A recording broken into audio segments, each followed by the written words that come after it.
Good afternoon. Welcome back. Right now, we're about to begin our afternoon keynote.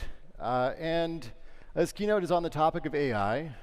So I thought I would use AI to write the speaker introductions. But I think we've all been spoiled by the recently really good AI, and we've forgotten that AI mostly used to be made of Markov chains with spelling errors. And so here is today's keynote introduction with yesterday's AI. Hadley Wickham arrived on Earth at the age of new and immediately began organizing his toys into tidy data sets.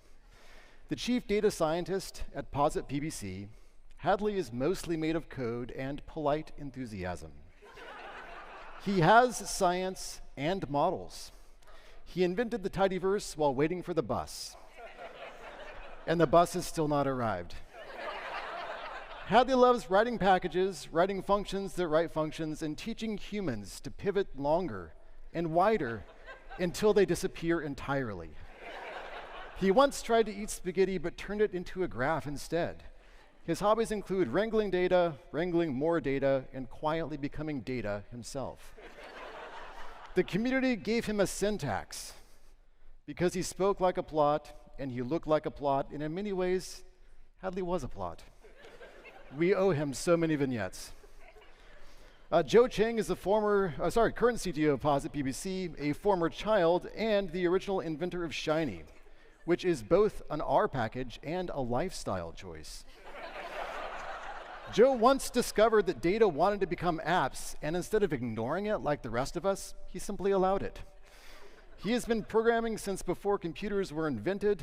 Colleagues describe him as compile once, run away, and garbage collected, but still extremely memory safe. His hobbies include inventing recursion, collecting bugs for sport, and disguising machine learning as small talk. Joe is widely respected as a thought leader, but only by thoughts. He has no servers, but he thinks he is one. Joe speaks in Dashboard, his teeth are reactive inputs, and he frequently reminds reality that consistency models are just very polite disagreements. Please welcome to the stage Joe Cheng and Hadley Wickham.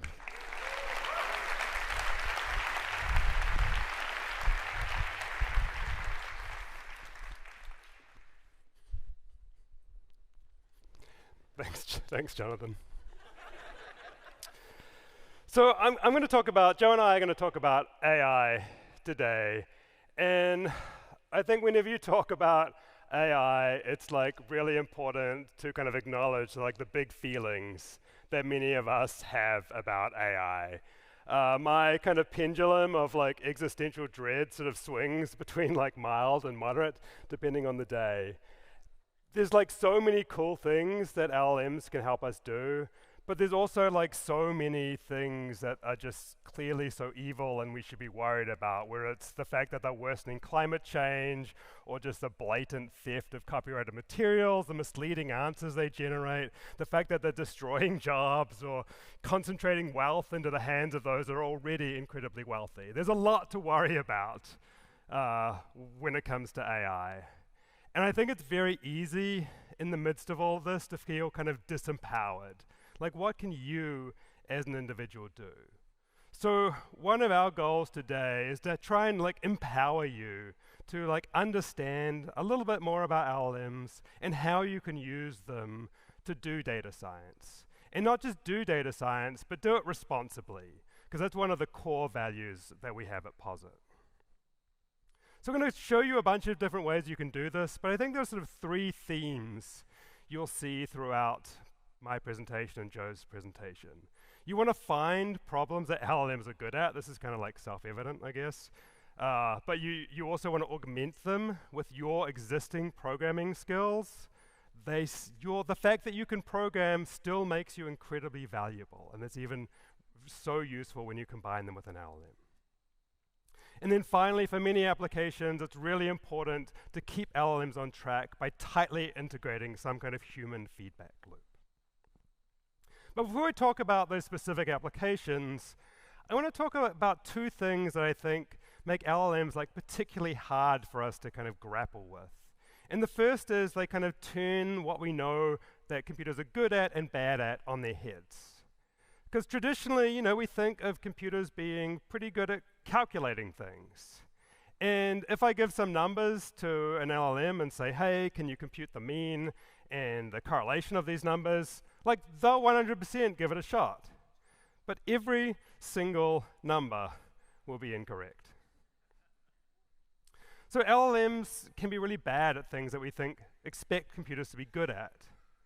But they can now do things like write poetry that we never expected computers to be able to do. And maybe this is not the best poetry in the world.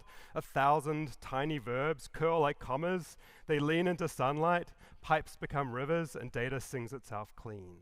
But the fact that we can now use computers to write poems, I think is really cool.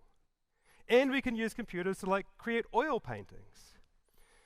And this slide kind of reminds me of my next point, which is one of the other reasons that LLMs are so tough to think about, is it's so hard to predict. It's a real head scratcher to predict, are they going to do this job well, or are they going to do this job poorly? And so if you imagine this kind of two-dimensional chart with the difficulty on the x-axis and performance on the y-axis, you normally expect to see some kind of inverse relationship. As the task gets harder, performance decreases. But if you've read anything about LLMs, you've seen them absolutely fail on the simplest of tasks, like how many bees are there in blueberry, which is a pretty famous recent challenge. But if you've engaged with them a little bit, you've probably also had some experience of giving it a really hard task, here's just a casual handwritten sketch of a Shiny app, and it just one-shots that into perfectly working R code. So as you kind of gain more experience with LLMs, I don't think you get much better at predicting what they're good at and what they're bad at. And so kind of my first point to you, if you've tried LLMs a little bit and you've noticed that they're pretty crappy at pretty simple things, that's not a reason to give up on them, because for some weird reason they seem to be really good at really hard problems as well. But let's go back to our goal in this talk, which is to empower you to use LLMs for data science responsibly. So we're going to tackle this in two parts. First of all, I'm going to talk about the tools we are building that help you all use LLMs to do data science, and then Joe is going to talk about some of the tools that we have been building that help you do data science. So I'm going to talk a little bit about programming with LLMs, hopefully demystify a little bit of jargon, and then show some very concrete examples of where we believe you can use LLMs today to do data science responsibly. And we're going to do that by focusing on cases where either we have a really tightly constrained scope, or we've really thought about the human factors and developed this really tight feedback loop between the human and the LLM. So at Posit, we've been working on two packages, Alma for R and Chatlist for Python, that aim to make it as easy as possible for you to use LLMs from R or Python. For hopefully obvious reasons, I'm going to focus on Alma, but pretty much everything I'm going to show you in Alma, you can do in Chatlist as well. So what does using an LLM from code look like? Well, here I'm going to load the Alma package. I'm going to create a chat object. I'm using Chat Anthropic. That's one of my favorite models, not least because it does a pretty good job at generating R code. And then I can ask it a question, and it's going to answer just like I was using a chatbot on the web. And if you want an experience even more like a chatbot on the web, well, hey, you can use Shiny Chat. And we can get a really funny joke about scientists. Cue laughter. And we'll see later, integrating LLMs into your existing Shiny app can be a pretty powerful way of adding new features in ways that we think are probably pretty low risk. Now, of course, as well as Chat Anthropic, there's a bunch of other providers, all of the major frontier models, all of the major providers that you might be using inside your enterprise. To go a little further with Alma, you're going to need to learn a little bit more about how LLMs work today, or at least how the APIs that we work with LLMs work. And if you read anything about LLMs, there is just so much jargon, so much bullshit to wade through. And I think one of the services that I hope that we can provide at Posit is to demystify some of that, to dig through some of that bullshit so that you don't have to. And the first thing I want to talk about is this really powerful idea called tools, or tool calling. And tools were invented to solve a pretty major problem with LLMs, namely that they don't have any access to data about the real world. So if you ask an LLM, like, what day is it today? Like, best case scenario, it's going to say, I don't know. Worst case scenario, it's just going to make some shit up. So that's where tools come in. And if you know how to program, it's really easy to define what a tool is, because a tool is just function, an R function, a Python function, along with some metadata that tells the LLM how to use it. So let's define a tool. Here I'm going to define a tool that provides today's date. It's a function. It's going to call the base sys.date function, which just returns today's date. I'm going to give it some metadata, a name, a description, the arguments it takes, in this case none, and then I can register it. And once I've done that, if I ask the LLM again, what day is it today, it can now give me the correct answer. So how does this work? It would be pretty surprising if every LLM provider was like running R in the back end and could somehow magically run all of my R code. That's not quite what's happening. So when I send this question to the LLM, it does a little bit of thinking, and it realizes, okay, I'm going to need to call this tool. So it's going to send that request back to me. Then Alma or Chatless is going to receive that request, call that function, send the result back to the LLM, and now it can generate an answer that goes back to me, the human. So this is really powerful because it allows anything you can do, like in your R session or in your Python session, you can now have an LLM do for you. Like really cool, like really powerful, but also really dangerous, as you can imagine. And as I'm going to kind of demonstrate with my next slide. So here I'm going to empower my LLM with a tool that allows it to run R code. Now, I'm showing this mostly for the purposes of illustration. Like, you probably shouldn't do this, right? Because now the LLM can do anything you can do in R, and that is like pretty much anything. Like, you could ask this LLM to delete every file on my computer, and potentially it could do so. But what's really interesting, and I think one of the reasons that people are so excited about LLMs at the moment, is if I give this tool and I re-ask that initial question, what's the mean of X and Y, what are their correlations, the LLM will go and actually, instead of trying to compute it incorrectly itself, it'll write a bunch of R code, which does the computation correctly, and now I get the correct results. And I think this is really neat because it means that LLMs are not a closed system. They are something that you can actually add to. If you know how to write an R function, if you know how to use an R package or a Python function or a Python package, you can extend LLMs in pretty much any way you can imagine. And that brings me to my next topic of agents. So if you've read anything about AI lately, you've probably heard agent a million times or agentic a million times, but it's really, really difficult to figure out exactly what an agent is. But if you know what a tool is, I think it's actually really easy to understand what an agent is. An agent is just a tool that allows you to read something from the world and a tool that allows to change the world in some way. Or a little bit more broadly, really an agent is just combining an LLM with things that we already know how to do in programming languages like write for loops and functions. I'm going to leave you there with agents for now. They're really cool, but you're going to have to wait till Joe's demos to see some of the agents that we've been working on. If you are interested in learning more about AI, Simon Couch and Sarah Altman write a Posit AI newsletter, which comes out every 2 weeks. This is really our effort to kind of help you keep up with all the news, explain some of the jargon, and update you with what we're doing about AI as well. So now I want to show you a couple of applications using these tools where we think LLMs can really help you do data science by really tightly scoping the problem. In the first case, I've got some data here. I've got some names and ages, and I want to extract them from this unstructured text.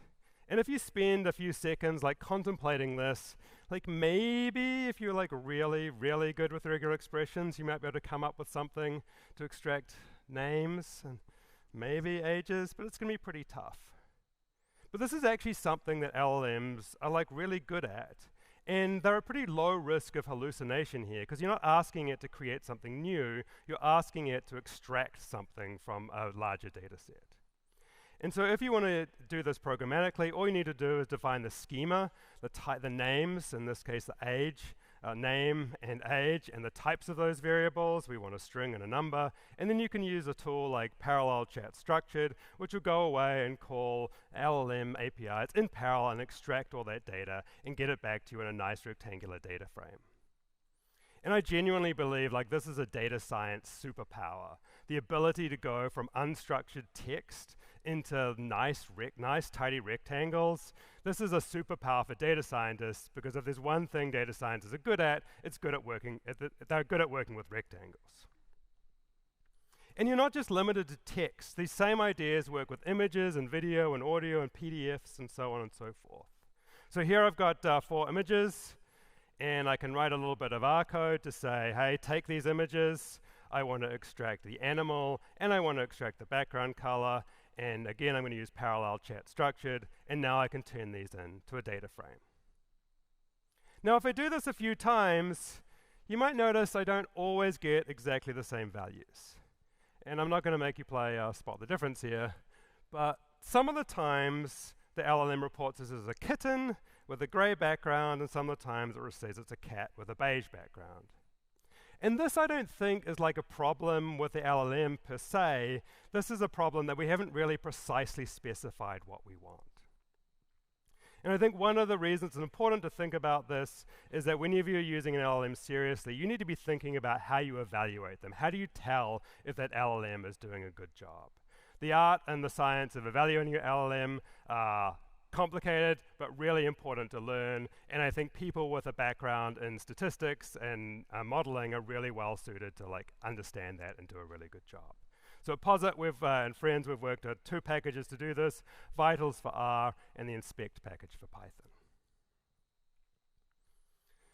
Now, another domain where this kind of tight constraints can be really useful is with dashboards. So here I've made a dashboard visualizing some data about James Beard award-winning restaurants.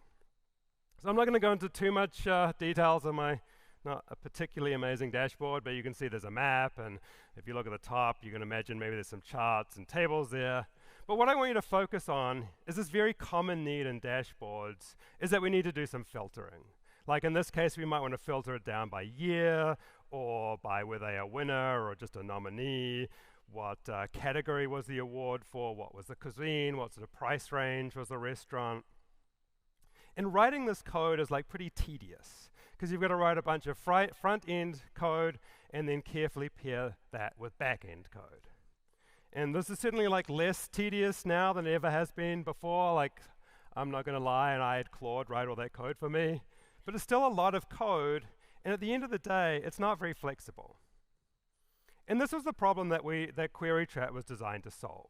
Query Chat kind of asked the question, well, what if we just turned this on the head? What if we just gave you a little chat box and you could ask for whatever data filtering you wanted? And this sounds like a little bit dangerous, but I think we've made this pretty safe by really constraining it to say, all you can do, all this LLM can do is generate SQL select queries. So you can ask a question like, show me all the winners in Texas with a price of $, or less. So this is something you could easily do with a point-and-click filtering interface. But now the LLM is going to go away and generate that SQL.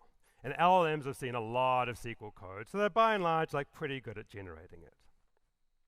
Or you could start to ask questions that you could certainly answer with that point-and-click interface, but we're going to be pretty tedious, like show me all the non-American restaurants in the Midwest.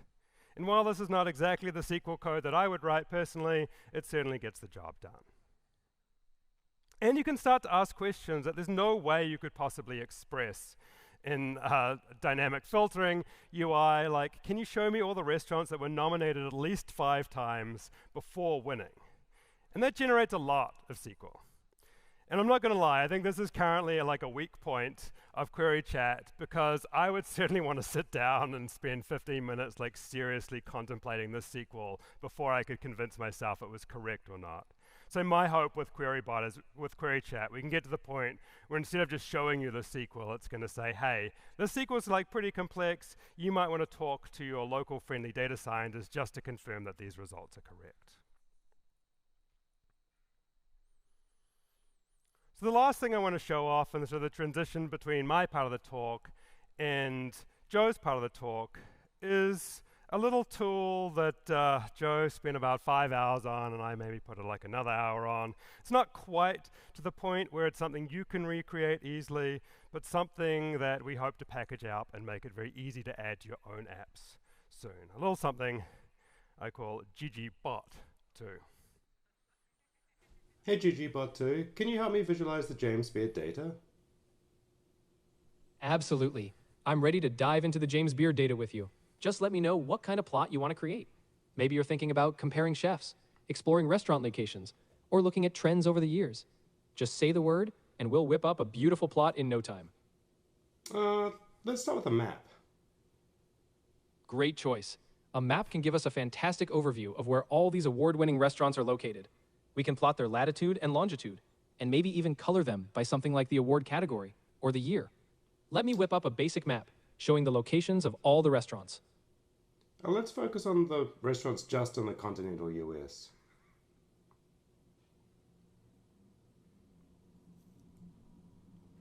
Looks like there's a ton of overplotting, like each restaurant or each city has probably got lots of points on it. Can we display that better in some way? Absolutely. Let's fix that by aggregating the points. We could use something like a hexbin map or a 2D density plot to show the concentration of restaurants. This will give us a much clearer picture. Let me whip that up real quick. Let's stay with the original city locations, but just make the size of the point proportional to the number of restaurants there.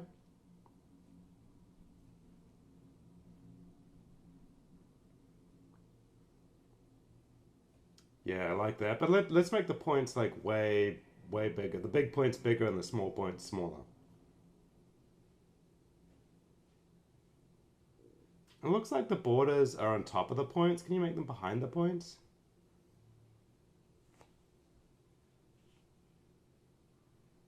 Yeah, and maybe let's try making the points hollow.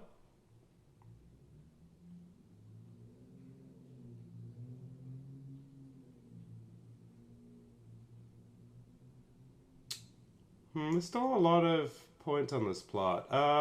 What if we just focus on the top 20 cities?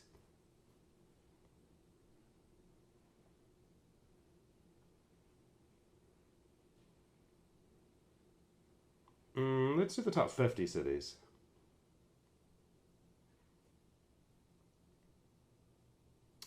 Yeah, I like that. And can we label them somehow?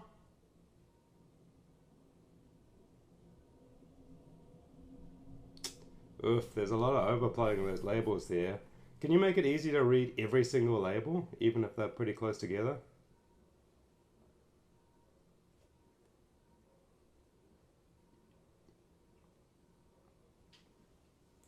Yeah, that's looking pretty good. I think we can just finish it off by adding a little pizzazz. This is a map, so can you make it look more like one? Like get rid of the background and the axis names, etc.?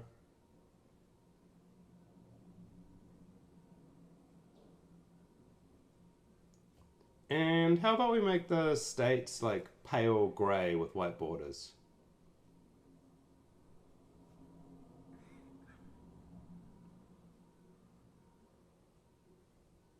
Yeah, I like that. Thanks, ggBot. You're welcome. I'm glad you like how it turned out. If you ever want to tweak it more or explore other visualizations, just let me know. So I think there's something like really interesting to me about this interface. Like obviously the AI here is a bit of a suck up. It's pretty common. But there's something like it's still like it's still very code focused. Right? I'm still generating ggBot2 code. I'm just not literally doing it by like frantically typing the keyboard. And I have to say, like I actually created this map first by hand, and it took me like 20 minutes to remember how to put state borders on the map in ggBot2. So there's but I think that tight feedback loop, it's not always perfect. It makes mistakes, but you can kind of naturally like correct it pretty easily. That very fast and fluid kind of interaction where, you know, my goal has always been for the kind of code to get out of the way and for you to express your ideas so you can interact, you know, and with the data as quickly as possible. I think it's really important. And I think the other thing that you sort of see here is like you couldn't just give this to anyone. Like I'm using my knowledge of good visualization practices. Like I know what ggplot2 can do. And in other rounds, not this one that I videoed, it would kind of go off the deep end and start using like weird ggplot2 features, and I would just tell it, hey, actually I want to use this geom. So it definitely like absolutely benefits from my expertise as a data scientist and software engineer, but I'm no longer like quite so limited by what my memory of ggplot2 code is. So on that note, I'm going to hand you over to Joe, who's going to talk about some of the tool. This is a tool like we've spent maybe 6 hours collectively on. Joe's going to talk about some of the tools that we've spent 10 or even hundreds of hours on. Yeah, but your scientists were so preoccupied with whether or not they could, they didn't stop to think if they should. Thanks, Hadley.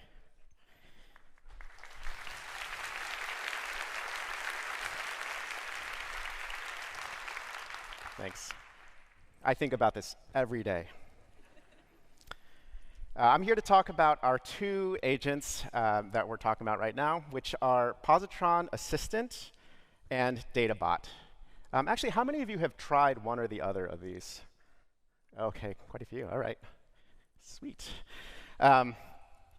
So Positron Assistant is the first one, and it is for general purpose coding. And the second one, Databot, is about exploratory data analysis. Now, a lot of people seem to get them confused, say they look alike. They clearly have the same taste in glasses and mouth parts, I guess. But it's important to realize what they're each for. So Positron Assistant is the one that you would ask questions like, please help me write this code, while Databot is the one that you would ask to help you explore data. Positron Assistant is a built-in feature of Positron, and Databot you need to install as an extension from the extension pane. And finally, Positron Assistant is a research preview. There are definitely rough edges. There are definitely things that need to be polished and improved, but we already think it's very useful, and we're seeing rapid improvements each week and month. Databot is also a research preview. I think we have really been using it a lot internally, but have not had that much real-world use by you all in the community, so we are very eager to hear your feedback on whether you find this style of EDA bot useful. So I only have time to give you the briefest introduction to each of them today, so I do encourage you to try them out. So if you are here at PositConf in person, then there will be short talks by George Stagg and Winston Cheng tomorrow at 12:10 p.m. in the Learning Center. I found out after I made this slide that the capacity of the Learning Center is like maybe 60 people, so line up early. But luckily, you can go to the lounge at any time, and there are 4 stations set up with people ready to help you walk through these agents. And you can do that anytime tomorrow. If you are joining us virtually, or if you have a laptop, you can download the latest Positron build at the Positron homepage. And you can click at on the features link at the top of that website and look for AI tools, and there will be very detailed instructions for how you get started. So let's first talk about Positron Assistant. Positron is a general purpose coding agent, and it looks like this. So it is analogous to Copilot Chat. Probably the #1 feature request that we've had for Positron from the beginning is, where is Copilot? And here is our version of Copilot. In addition to doing normal coding agent things like reading your code and helping you write it, we also have some Positron-specific features that add to the context and tools that are available to the LLM. So for example, one of the unique features of Positron is that we have a live R or Python session or console at all times. And with Positron Assistant, it has the ability to read your variables or inspect the shape of those variables that you currently have loaded so that it can write better code for you. You can also have it execute code directly in your current R or Python session. It can also read your console and help you with tasks that you're doing just in the live console. And finally, it can see your plots in the plots pane so that you can work together with it to diagnose problems you're seeing in the plots you're generating. So enough talk. Let me show you a little bit of a recording. So in this case, we have some bird data that's on disk. So we say, please write a Python script that loads this data. This works equally well with R. It is looking to see what packages are installed. It's going to find polars and write some polars code to load this CSV into a data frame. And I can take this code and insert into my existing document or copy it to the clipboard. But in this case, I'm going to insert into a new file. I'll save that as birds.py. And in Positron, with one click, you can run it in your active console. And you can see in the upper right, it has created the DF data frame. And we can show the first few rows if we like. Now I'm going to ask it a follow-up question to write a little bit more code to, let's do the simplest thing and have it print some basic summary statistics. And now it's going to offer some edits to my existing code. For some reason, this particular time, it decided to rewrite the original code as well. No worries. When you go to apply it, Positron Assistant is smart enough to know that it only needs to apply the new code and not the existing code. So we can review this code. We can decide to keep it or to undo that change. In this case, it looks good. But then when we hit run, it actually turns out there are some deprecation warnings. So it worked, but there were some warnings. So I can go straight to Positron Assistant and ask it to please explain the errors that are in the console. I don't have to copy and paste those errors. It can see them, and it immediately knows that they're deprecation warnings, which is a little bit frustrating because it also wrote the code. But we are in 2025, so it is what it is. And I can decide to apply those changes if I like. I found out after I made this recording that the good folks on the Positron team have actually added a shortcut /fix, and that does exactly that. Or in the case of true errors, not just warnings, you will actually see a link right underneath the error that says fix or explain, which is pretty nice. So besides writing code in files for you, you can also have Positron Assistant directly execute code at the console. So in this case, I just want to see a plot of the top birds by count. I don't need to save this. So it is going to write that code for me and allow me to run it in my session directly. So I can review the code. I can hit run. It executes in my normal console. And then we can see the results in our normal plots pane. So there's so much more that Positron Assistant can do. But I'm going to have to leave it there just for time. Again, I encourage you to check it out in the lounge or just download it and try it yourself. Now, before you can do that, I have to point out some requirements and some limitations. And these apply to both Positron Assistant and Databot. Number one, these agents are for Positron only. And I know a lot of you are asking, where is AI for RStudio? That is what we are working on next. And it is something that we are taking very, very seriously.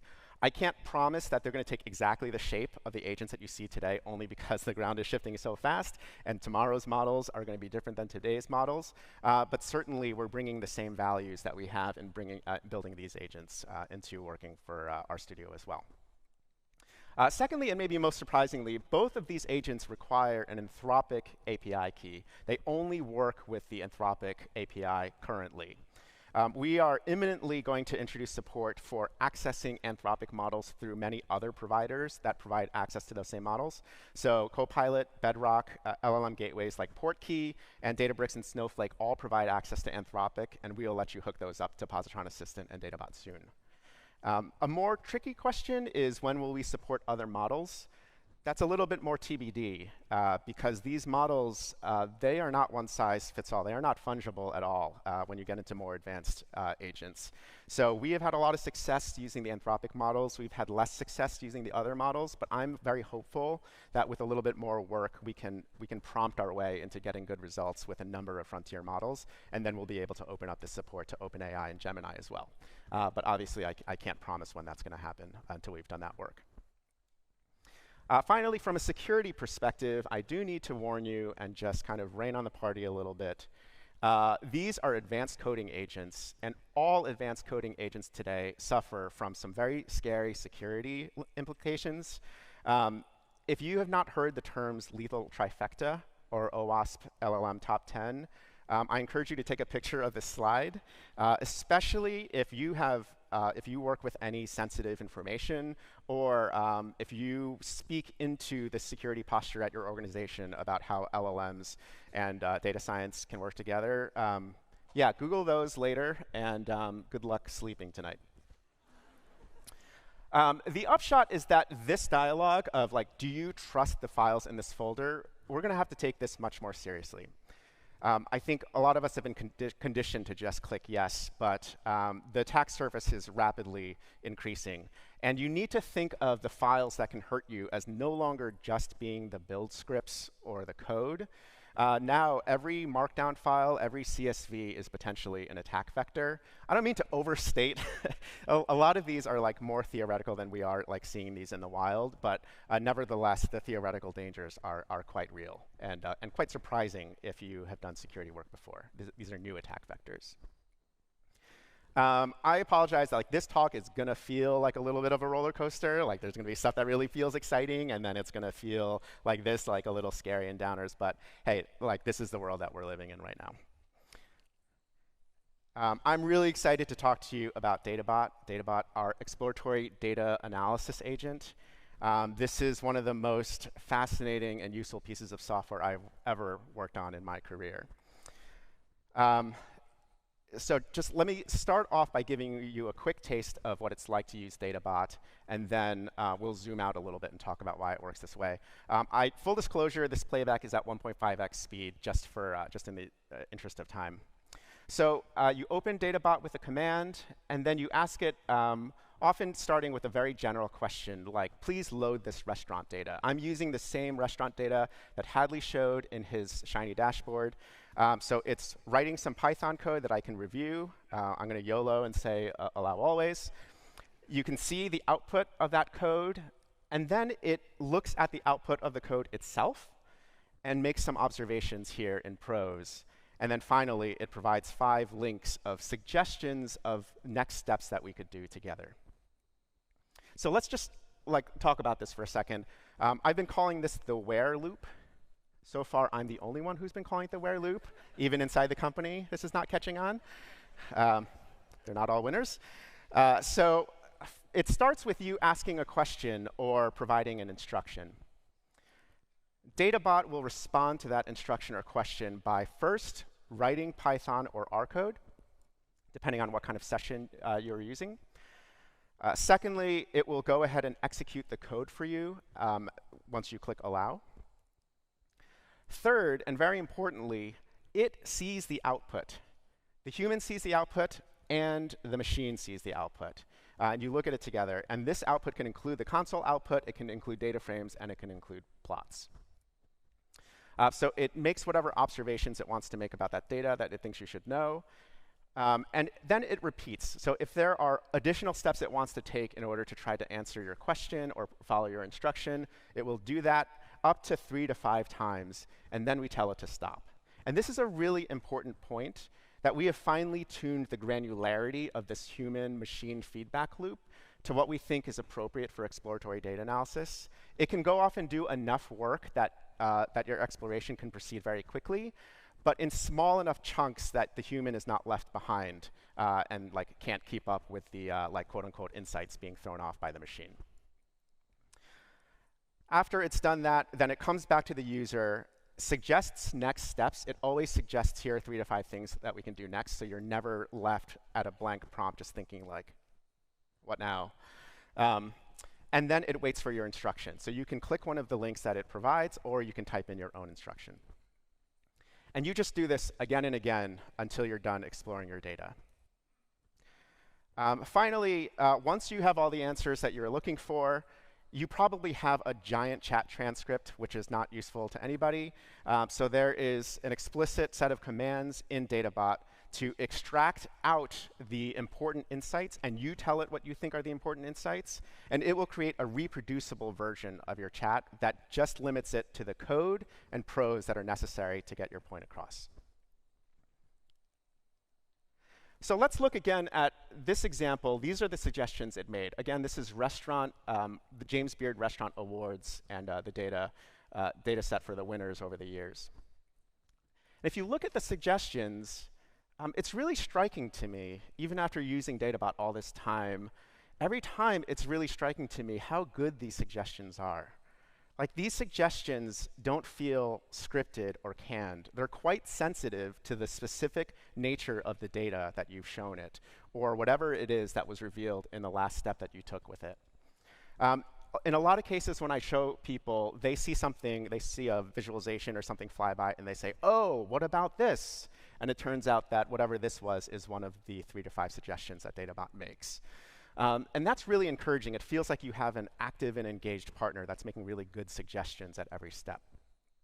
So in this case, I'm going to say, investigate the geographic distribution of awards by city.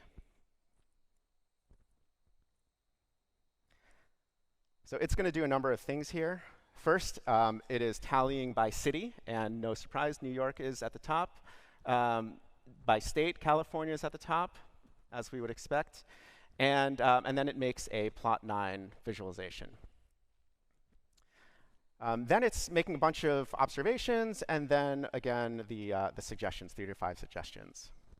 But what's most interesting to me in this particular case is, look at this.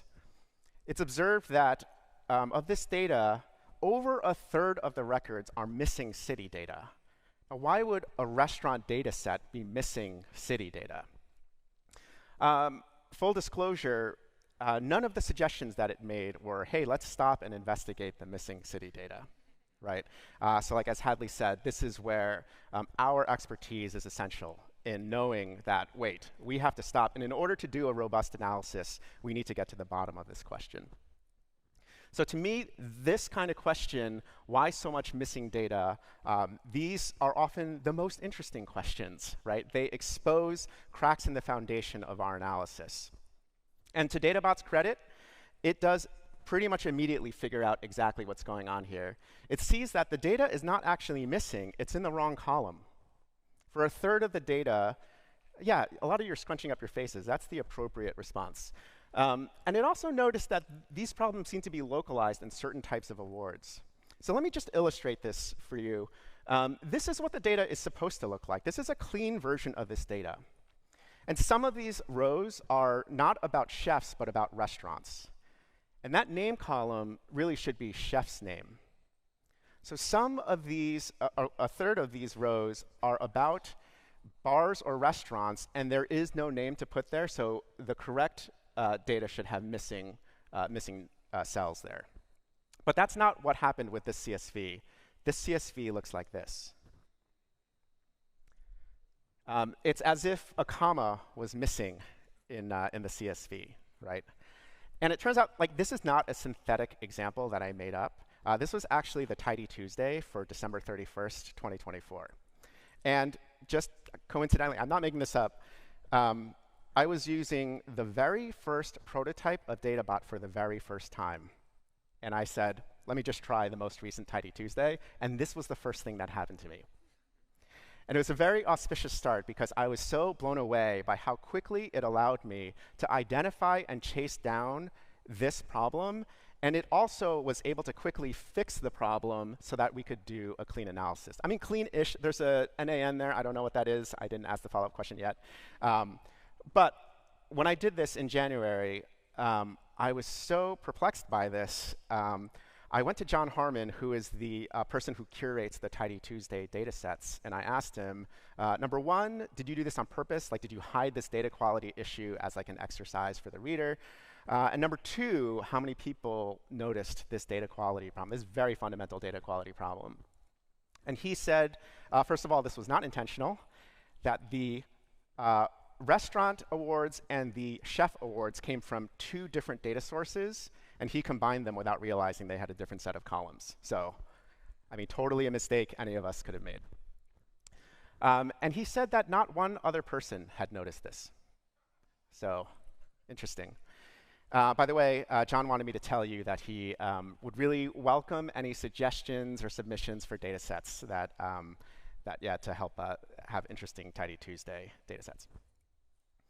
So it's a really interesting example where a human and a fallible agent working together are actually able to find a mistake that a lot of humans missed. And it turns out this was not the last time this has happened to me. Over and over, I've been able to discover issues like this in work done by humans with the help of this agent. So I'm super excited about Databot. Sarah Altman and I wrote this blog post and published it a couple weeks ago that talk about all the reasons we think exploratory data analysis is fundamental to doing good data science, and how we designed Databot to work really well with how we think EDA should be done. But at the same exact time that we published this blog post, we also published this blog post. Databot is not a flotation device. And this is like several hundred words about ways that we are worried you're going to misuse this piece of software. Databot is not a flotation device. It means that I think this is a really easily misunderstood piece of software, and if you use it wrong, it's dangerous. You might think with Databot, you don't need to know how to code. That is wrong. Or that with Databot, anyone can be a data scientist. Sorry, that is incorrect. Or that with Databot, you can sit back and let the machine do the thinking. Again, that's wrong. And the reason all of these assumptions are wrong is because today's best models are not good enough for trustworthy EDA. Now, they are more than good enough to be useful for EDA, but they are not quite at the level where you can just sit back and trust them. They make coding errors. They make errors in judgment. They make errors of omission. They often will see what they expect to see. If you were in my workshop yesterday, you saw a very scary example of that. And they will often cut corners in really inhuman ways to try to reach the objective that you set for them. So the way I think of it is like Tesla's like quote unquote full self-driving mode today. If you've ever experienced that, you know that it's fascinating and it's surprising, but it is not perfect. And therefore, you would never take a child and put them in the driver's seat and send them off. Right? You cannot have a passive bystander sitting in the driver's seat, and you cannot have a non-data scientist or a data scientist that's leaning back driving Databot. And the reason is because you always need someone who's ready to grab the wheel and be an active participant and partner. OK, lecture over. That being said, I love this tool. I am so excited about what it feels like to use Databot. And it's really hard to convey unless you've had the opportunity to try it yourself on data that you don't know. So I encourage you to do that. But since I have all of your attention here, I asked myself, like, how could I create an illustration that would sort of capture the feeling of what it's like to use this tool? So if you will indulge me for a few minutes, my few remaining minutes, I want to start by showing you an illustration of what it's like to do traditional EDA, traditional exploratory data analysis with Python or R in a pre-LLM world. So for this analogy, imagine that exploring an unknown data set is like being dropped into a foreign land that you don't know anything about. So you have this map, but you can only see the area immediately around you. So you see an interesting feature in the distance, and you go walk up to it. So like this would be an interesting feature of your data, and walking is like writing code. So you're writing your code, you're writing your dplyr and ggplot code or your pandas code, and oh, OK, so now I'm looking at this feature. I'm looking at the distribution of this variable, and that's interesting. Oh, there's something to learn here. It's made out of stone. I didn't know that. And after being up close and personal with this feature, now you've learned a little bit something about this landscape. You know something about your data that you didn't know before. It's a little bit, but it's something. Just repeat that over and over again for the next interesting thing you see and the next interesting thing you see. And pretty soon, you've got an entire map that you've uncovered that shows you every corner of this data. Now, that's what the world has been like. A lot of companies have a very different vision for what data science should be like. So not to name any names, but a lot of them want to sell you an experience like this, where you're still in this unfamiliar landscape, but instead of exploring, you ask an agent to find you treasure, right? Like, ask your top-level question, how do I increase revenue for Q3? Or how do I improve conversion rates for my sales pipeline, right? And this agent swings into action. It's clearly working very hard. It's analyzing, and it's exploring, and it's referring to things. And you are not a participant in any of it. In fact, you're not even privy to what it's doing. So it is doing all the work, and if all goes well, I mean, maybe 20 minutes later, it comes to you and says, ta-da, I have found the treasure. I have teleported you directly to the treasure. Here it is. It's a chest, and it's got some diamond gear in it. Congrats. Okay, so great. We have a diamond pickaxe now. We have a diamond sword. And what have we learned about our data? Actually, not that much. And I think to a lot of people, they think that data science is about finding diamond pickaxes. And that's not the approach that we've taken with Databot. With Databot, we start in this landscape, and again, we identify an interesting feature in the distance. But this time, instead of walking up to it, we teleport. Instead of writing the code, Databot is writing the code for you, but you are gaining the same insights as if you had written the code yourself. And it becomes so fast and fluid to teleport from insight to insight, from variable to variable, that the cost of seeing something that's not interesting that's fine. You just move on to the next thing. And after enough teleporting around, within seconds, what would have taken minutes, or minutes, what would have taken hours, you find your diamond pickaxes in the landscape. But actually, I think diamond pickaxes are not the most interesting thing. The most interesting thing is this. When you see something that looks unusual or impossible in your data and demands an exploration and demands explanation. And if you feel that as well, that in your experience with EDA, that the most interesting thing about your data is not in the answering of the question that you came with, but in what was underneath you all along that you didn't realize. So if that resonates with you, if you feel like the unexpected insights in your data are more important than the answers to questions you knew you had, if that resonates with you, then maybe Databot is for you too. So those are the two agents we have for you today in mid-September 2025. This is a really rapidly evolving landscape, obviously. I don't know what we'll be up here describing next year. I don't know what shape those agents will have. I don't know what the future of data science and LLMs are. But I can tell you that if this vision resonates with you, and this approach to thinking about data science resonates with you, then our promise to you is that we will be with you, endeavoring to empower you to use LLMs for data science responsibly. Thank you.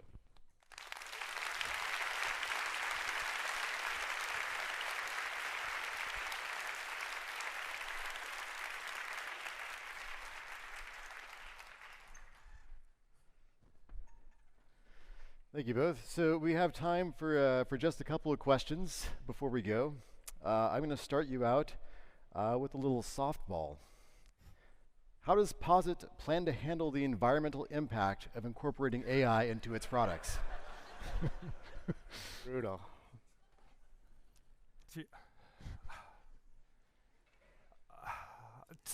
Yeah, so I think, like, number one, we believe you should care about the environment. It's not clear to me, like, that worrying about your LLM usage is the best way you can spend your caring about environment energy.